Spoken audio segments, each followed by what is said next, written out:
welcome to Voices of Truth One-on-One with Hawaii's Future, brought to you by the Moani Foundation. I'm Ehuke Kahu Cardwell, and here we are today in Honolulu on a beautiful day. And I'll tell you this right now, we have an amazing guest on the show, so let's go on over here and meet her. Moani, aloha. Aloha no. How are you, Nanod-Sitch? Did I say your name right? Moanike ala Nanod-Sitch. Wow, and Moani, tell us where we are today.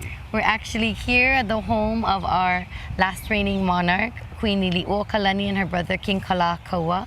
And also this aina, the ancient name is called Apahua. And this was where the rearing of Kauikeoli, Kamehameha III, happened, and also the home of many of our ali'i, our chiefs or chiefesses of high status. Wow, and Iolani Palace is right behind us, yeah? Yes. But also over here we have a sacred burial mound, yes? Yes, Pohukaina. Wow, can we walk over there and take a look at it? Sure, we can Let's walk go. that way. You're down here a lot, yeah? Yes, this aina really feels like a pu'uhonua for us. Which is what? A place of refuge. Place of refuge. Yeah, so many years ago, we used to gather here every Wednesday evening for pule.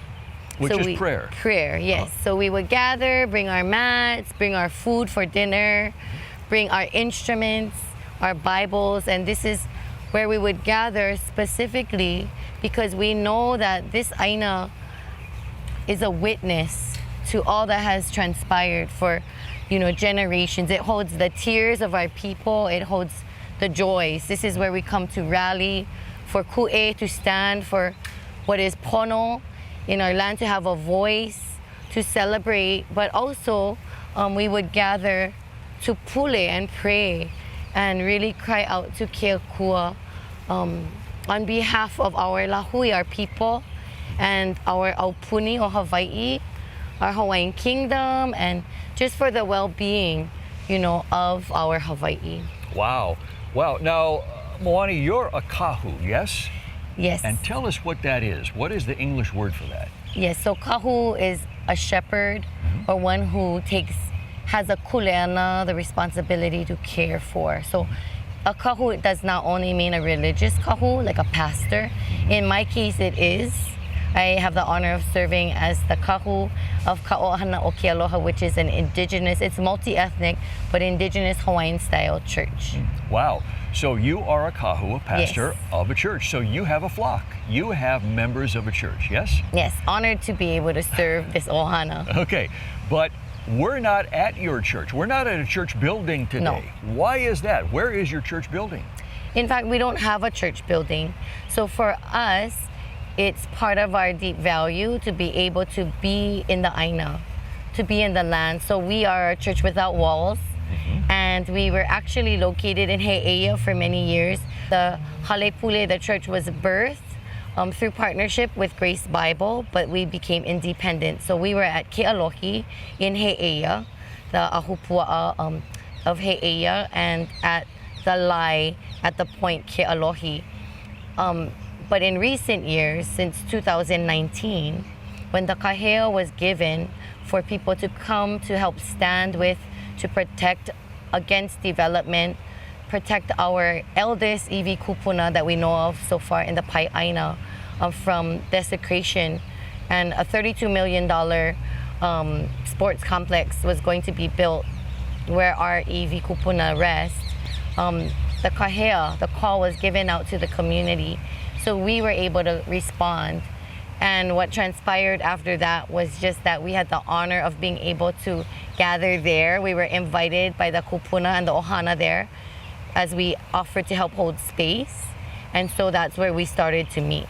So after these many years of prayer and really asking the blessing of the kupuna, of the community, and the community themselves for to join us in communal discernment and also for prayer. And actually here, after 100 years, was the first time where our people were able to gather inside the palace and hold spaces to talk about civic issues in each of the rooms. So I was welcome to hold one of those circles.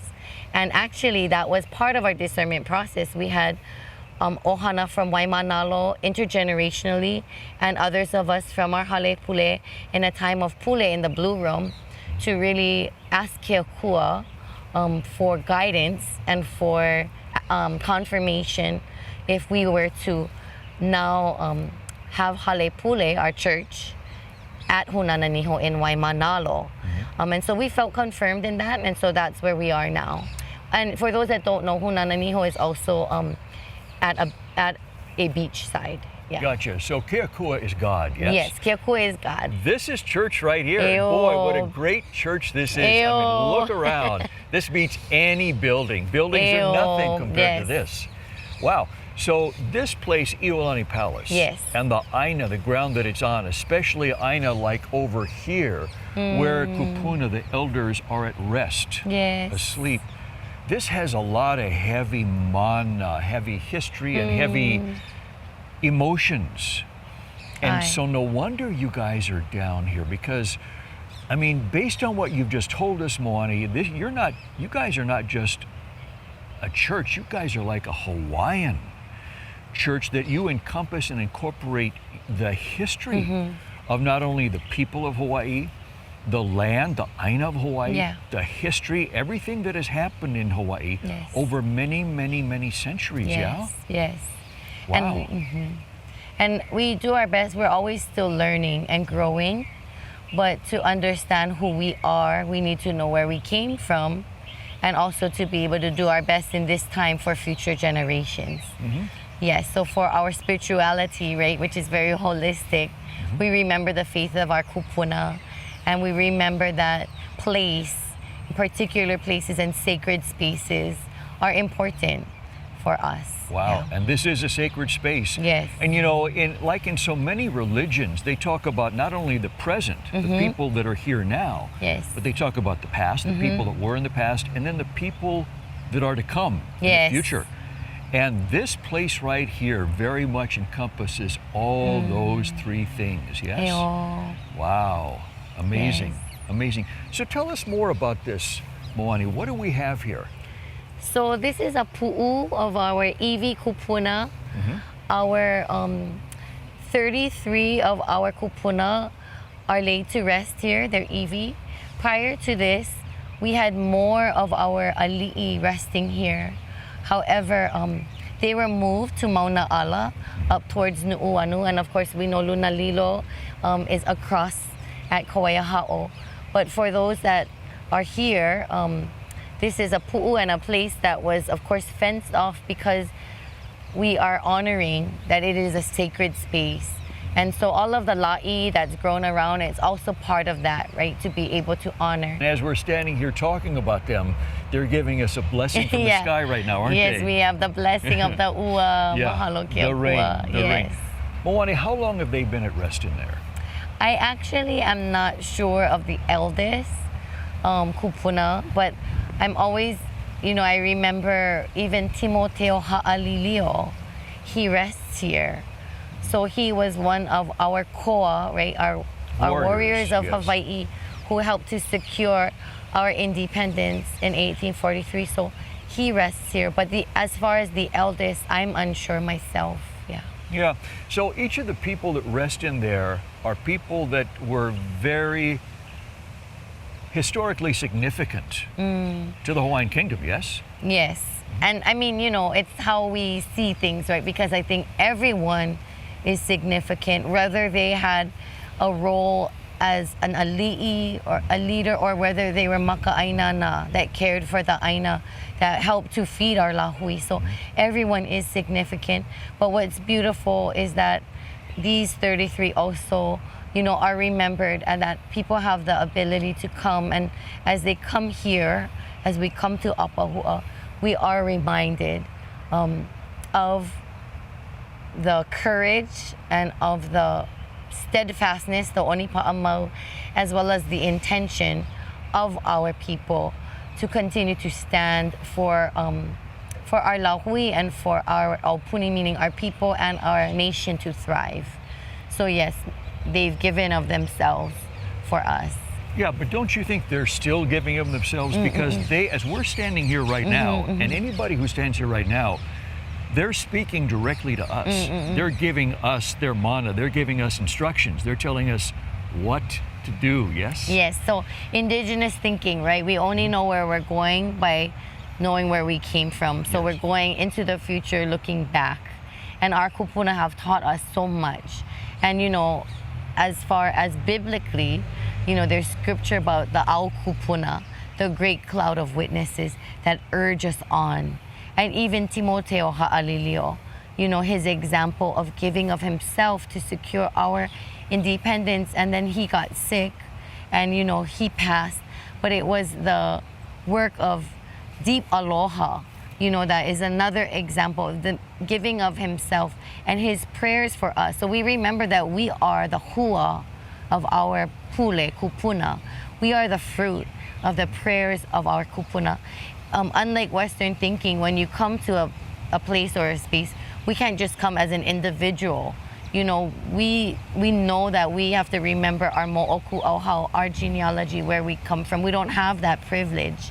And it's a good thing. It's humbling. Nothing ever starts or ends with us. But we need to collectively, ku maua mau ikua, take our places in our time, learning from our kupuna, the beautiful, wonderful things they did, as well as, our own mistakes. And we learn from that collectively, and we try our best in this time for future generations.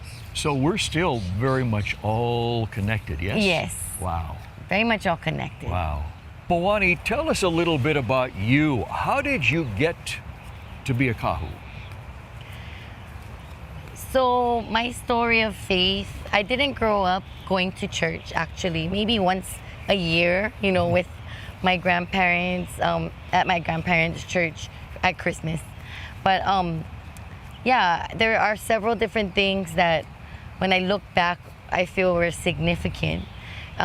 This story, actually, when I was really young and I didn't actually know how to use the telephone, my cousins were in a room and they were playing with the phone with the yellow pages, and they dialed the number, said, "You want to try?" I said, "Sure." And they put me into the bathroom, and it rang, and a woman answered and said, "Hello." I said, "Hello." And she said, "Do you want to pray with me?"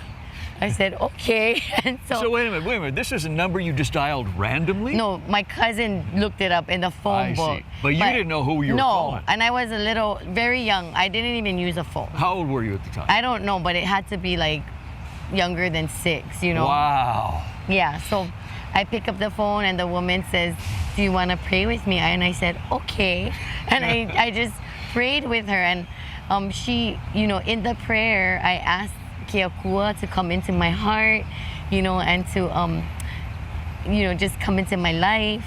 And so when I look back at even that moment, I joke and I say it's my phone call from heaven.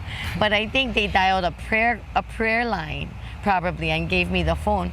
And so, but Keakua in his goodness, as young as I was, even though I might not have fully understood, he answered the prayer of a little girl. And from that moment, he continued to put people in my life to draw me closer, I believe, to understand and grow deeper roots of faith, to know his aloha.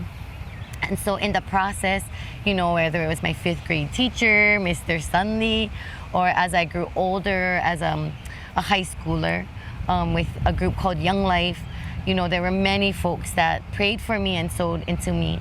And also I remembered my kupuna, my Hawaiian grandpa.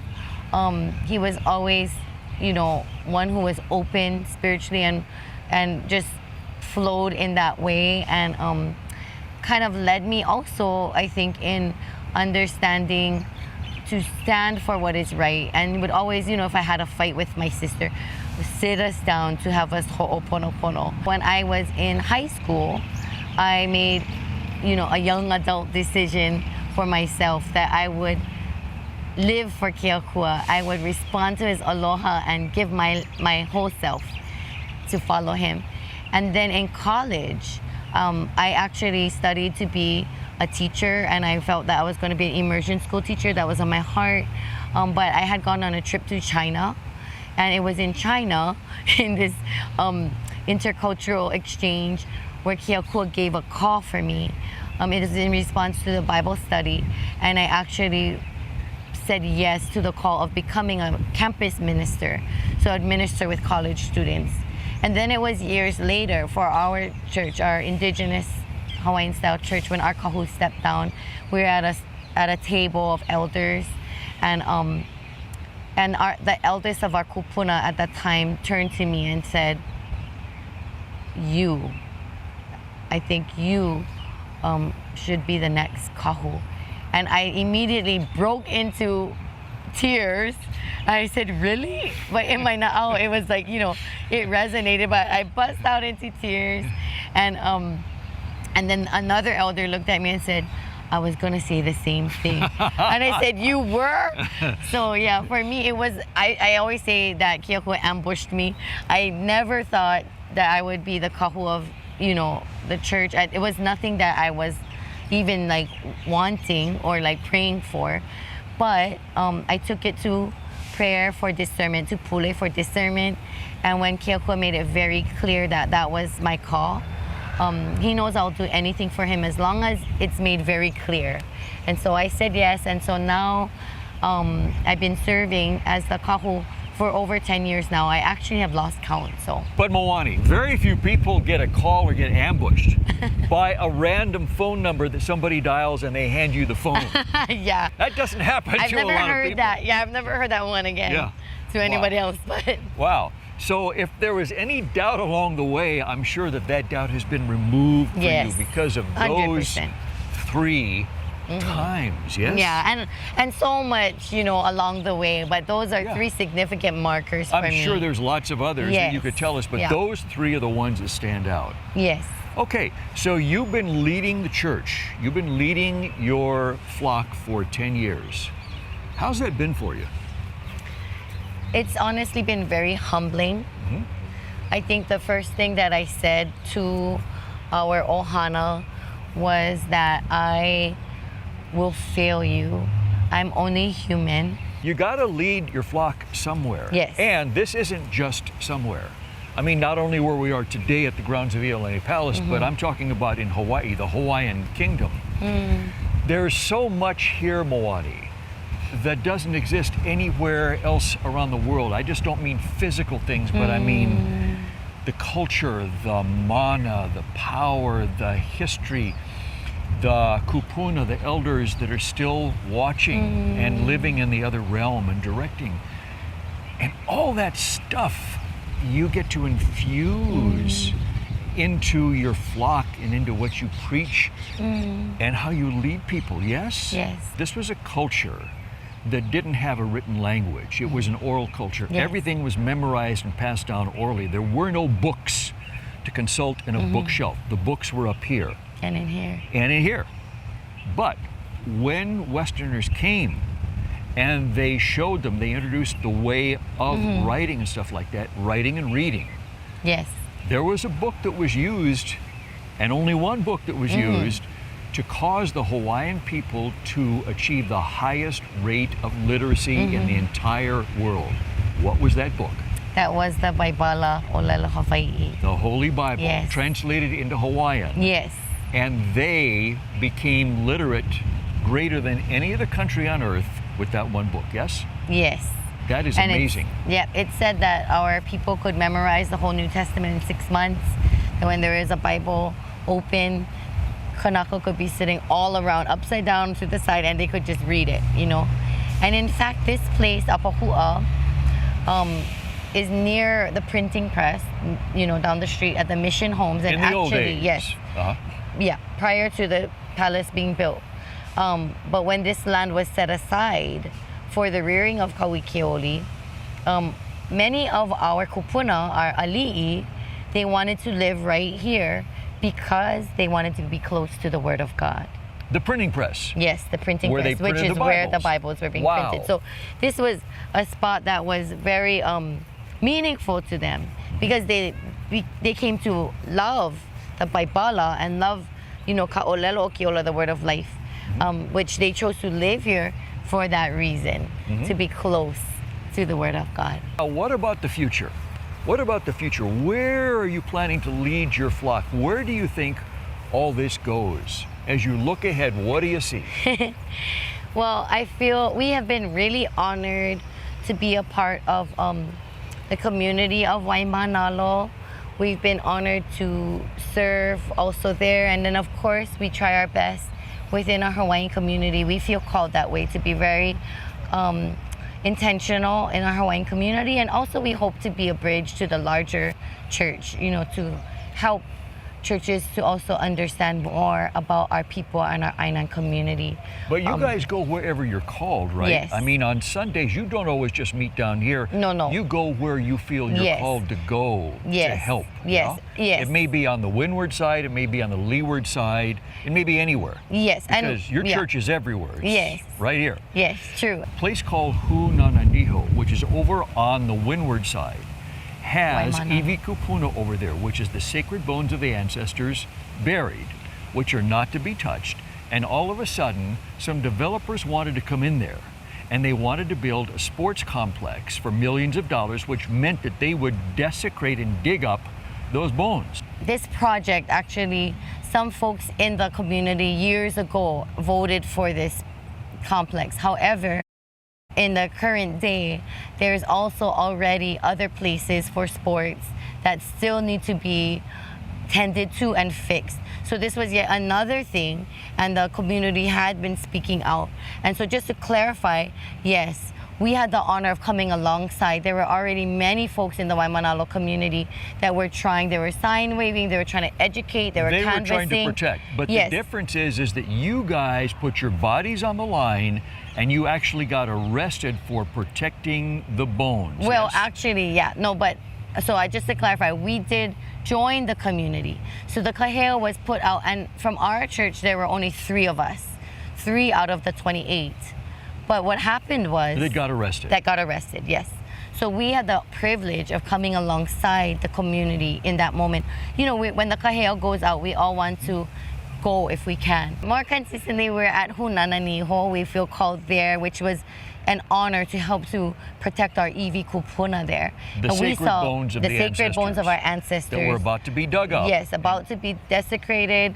The community had spoken, but we were protecting them from, you know, a $32 million sports complex being built upon them. And so since then, we've seen Keakua just do beautiful miracles, and through the hard work of the leaders there also, right, and through prayer.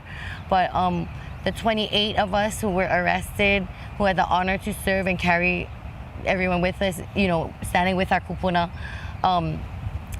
we had prayed and fasted also for our judge, and we were dismissed as that group of kia'i. We were so grateful for those that would serve, even you know, our lawyer who served pro bono for our people.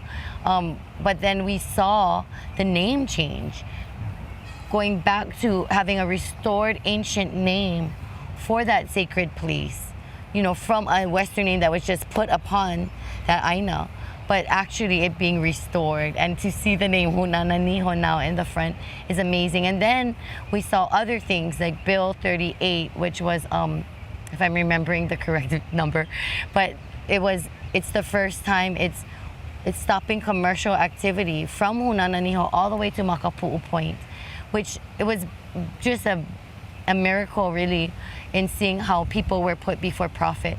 But all of these things that transpired from there, and then one of our Aloha Aina Kia'i, he also is now serving on the Land Use Commission. So there are ways where we've seen Keakua at work to help to bring systemic change, you know, from grassroots, and then also to be able to testify that everything was through Pule. And we're so grateful for, you know, Mama Kawahine, Kamakea Ohelo, and her Ohana, and all of them, different kupuna that helped to guide us. And when I think about our movement and what's happening in Hawaii, there were always prayerful kupuna, you know, and thinking about where we're going for the future. I don't know what the future holds, but we want to be makau. You're going to find out. Yes, we want to be ready. We want to be alert. You're going to get that Get phone the call. call. Yes, that's right. So it's always about listening, right? Ho'olohe pono, and following. Where is Akua leading us, and how can we be of service with great aloha for him, for Aina, and for our people? But what happened though after that was that Keakua started to really grow our relationships, and as they occupied, they had to occupy space to protect from the machines coming in. And we had offered as a church to help those that were occupying, because when you're on the front lines, you're lacking sleep, you're lacking time with your family. Many gave up their jobs. It's very sacrificial. So we said we would be happy as a church to come and help. And their response, which was such a blessing, but Mama Kawahine, who is a kupuna there, she said, Kahu, why don't you folks have church here? So that was, you know, I was shocked and I was so honored. But then we started to have church right there at Hunananiaho on the front lines every Sunday. Mahalo, Moani, for being on Voices of Truth and telling your story. It's been wonderful. Mahalo and for mahalo having me. to our viewers for joining Moani and me here at Iolani Palace on Voices of Truth. I'm Ehuke Kahu Cardwell for the Kiwani Foundation, along with Moani-Sitch here. And until next time, Aloha. hui ho.